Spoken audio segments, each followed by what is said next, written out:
বাংলাদেশ নদীমাতৃক দেশ, আর অচিনপুর এই নদী ও প্রকৃতি নিয়ে সবসময় কথা বলে থাকে।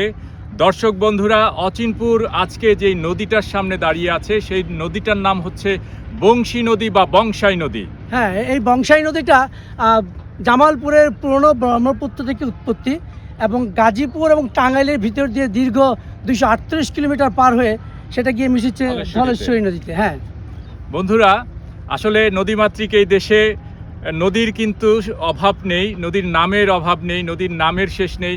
এবং খোকন ভাই, এই নদীটার নাম কি কারণে বংশী বা বংশাই হয়েছে সেটা কি আপনি একটু বলতে পারবেন? আর যতদূর জানা গেছে দর্শক, সেটা হচ্ছে এই নদীর দুই পার ঘেঁষে অনেক বাঁশ ছিল, বাঁশের ঝাড় বা বাঁশ বাগান বলতে পারেন, যার জন্যে এই নদীর নাম শোনা যায় কি বংশাই নদীর নাম। হ্যাঁ দর্শক বন্ধুরা, বাঁশ আর দেখা যায় না, কারণ প্রকৃতি বিনষ্টের কারণে আমরা এই সমস্ত সম্পদ হারিয়ে ফেলেছি এবং ধীরে ধীরে চরম একটা বিপর্যয়ের মুখে আমরা চলে যাচ্ছি। মজার ব্যাপার হচ্ছে যে বংশাই নদীতে এখনো পানির টলমলে ভাবটা আছে।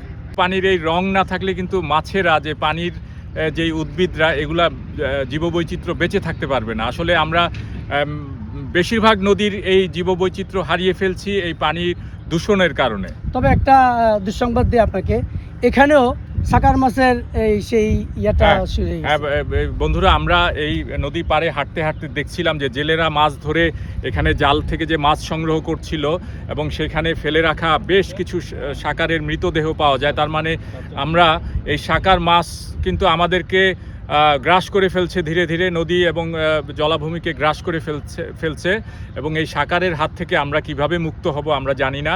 সংশ্লিষ্ট কর্তৃপক্ষের কাছে আবেদন থাকবে যে অতি দ্রুত এই রাক্ষসী মাছকে একটা নিয়ন্ত্রণে আনার ব্যবস্থা করার জন্য। হ্যাঁ সত্যিই তাই, এটা নিয়ন্ত্রণে আনার ব্যবস্থা করতে হবে। এটাকে একটা সিদ্ধান্ত দিতে হবে যে এই মাছটা ধরা যাবে কি ধরা যাবে না, এই মাছটা খাওয়া যাবে কি খাওয়া যাবে না, নাকি এই মাছটাকে অন্য কোনোভাবে এখান থেকে উঠাই রিসাইকেল করতে হবে। এটা আসলে আমরা খুব অচিনপুরের মাধ্যমে সংশ্লিষ্ট কর্তৃপক্ষের কাছে জোর দাবি জানাচ্ছি। তো বন্ধুরা, আমরা বংশাই বা বংশী নদীটা একটু ঘুরে ঘুরে দেখি, আর আপনাদের সঙ্গে যেই বিষয়গুলো শেয়ার করলাম এগুলো মানুষকে জানাতে অবশ্যই আমাদের এই ভিডিওটি শেয়ার করবেন, লাইক করবেন, কমেন্টস করবেন। দর্শক বন্ধু, অচিনপুরের সকল ভিডিওকে দেখার জন্য আমন্ত্রণ জানিয়ে আজকের মতো এখানে বিদায় নিচ্ছি। ভালো থাকবেন।